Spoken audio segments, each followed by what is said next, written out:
So mga friendship, tara kain tayo ng lunch. And ito yung ating lunch for today. Yan. Hulaan nyo kung ano to. Nagawa po ako ng aking pistol and oat cake. Steam lang siya mga friendship. Yan. Ito yung kanyang tsura. And then yung topping ko, nilagyan ko siya ng apple sa taas, sa ibabaw.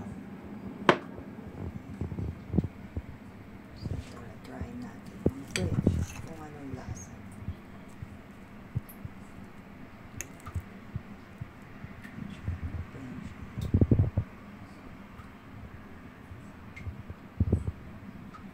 Broccoli yan siya mga friendship at saka